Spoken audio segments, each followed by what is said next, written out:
दिल्ली मोर्चा जो दिल्ली दरबार के सामने चल रहा है, तो जहां पर लगभग 250 के किसानों की शहादतें हो चुकी हैं, पर राजा हमारे सुन ही नहीं रहे हैं। राजा जी इलेक्शन के लिए बंगाल में जाते हैं और सूबों में जाते हैं, वहां पर सोनार बंगला की बात करते हैं प्रधानमंत्री जी। तो ये दिल्ली का मोर्चा लगातार बढ़ रहा है, इसमें से आंदोलन और तेज हो रहा है। यहाँ किसान, मजदूर, नौजवान, शहरी सभी लोग बढ़ चढ़कर आ रहे हैं। तो जब तक कृषि के कानून वापस नहीं लिए जाते तब तक आंदोलन ये तेज रहेगा।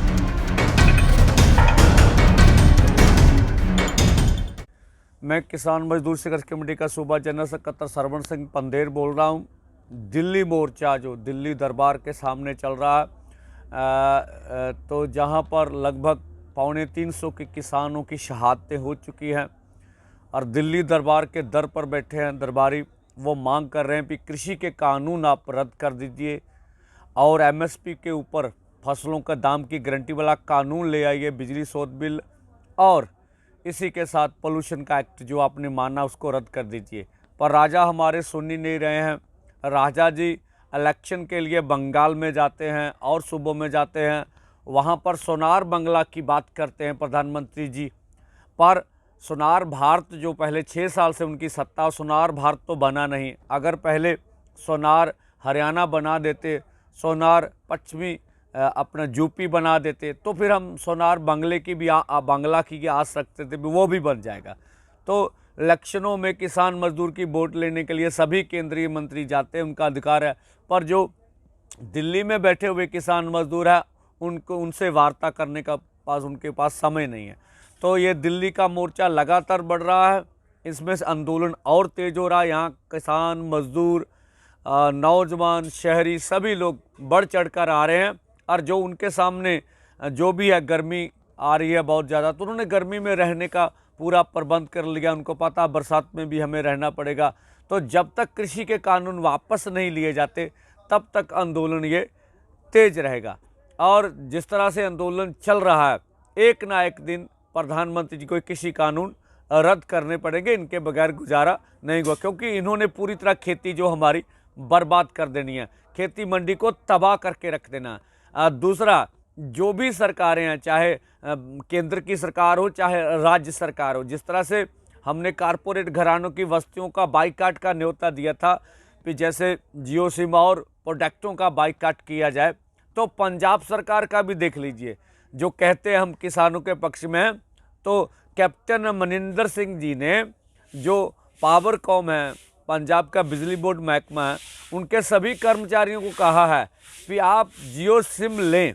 तो विरोध जो है वो असल में नहीं है, सिर्फ सत्ता हथियाने के एक दूसरे के शिकायत है, और ये चलता रहा। तो कैप्टन अमरिंदर जी अगर सच्चे किसान के पक्षधर हैं, तो वो जियो सिम के सिमों को सरकार में बढ़ावा क्यों दे रहे हैं? जो हमारा बीएसएनएल है उसको बढ़ावा दीजिए, जो हमारा जनतक अदारा। आप भी आरोप लाते भी केंद्र सरकार ने बीएसएनएल को खा लिया, तो आप भी अब खा रहे हैं, आप जियो सिम को बढ़ावा दे रहे हैं, अंबानी जी के हक में भुगत रहे हैं। दूसरा, आज भी मुकेरियाँ जो मिल्स है, गन्ना मिल, वहाँ धरना चल रहा, तो वहाँ पर करोड़ों का बकाया है, अभी 320 करोड़ का आ रहा बकाया, तो अभी तक पंजाब सरकार दे नहीं रही, मिलों को नहीं बोल रहा। तो किस तरह से सभी को, और जो बजट पेश किया गया था पंजाब में, तो सारा कर्ज माफ़ करने की बात कैप्टन अमरिंदर जी ने कही थी, वो वादे वफा नहीं हुए। सभी को नौकरी देने की बात की थी, वो भी नहीं पूरे है। बहुत सारी बातें की, जैसे भी जितना माइनिंग का एरिया है, सैंड माइनिंग, वो ख़त्म कर देंगे, ट्रांसपोर्ट माफिया ख़त्म कर देंगे।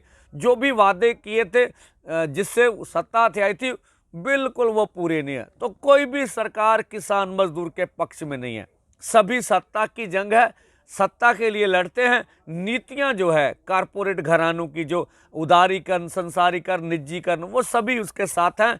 तो किसान लगातार स्ट्रगल कर रहे हैं। देखिए, जब तक एक केंद्र सरकार साजिश करने की कोशिश कर रही है, उनको लगता है कि कोई ना कोई समझौता करवा देंगे। इस आंदोलन में सभी किसानों और मजदूरों ने फैसला किया है, जन आंदोलन है, कि बिल्कुल जहां देश की 80% आबादी कृषि से जुड़ी हुई है, हम उसको मौत के मुंह में नहीं झोंकेंगे। कोई समझौता नहीं होगा। जब तक पूर्ण रूप से मांगे मानी नहीं जाती, तब तक यह आंदोलन जारी रहेगा। धन्यवाद।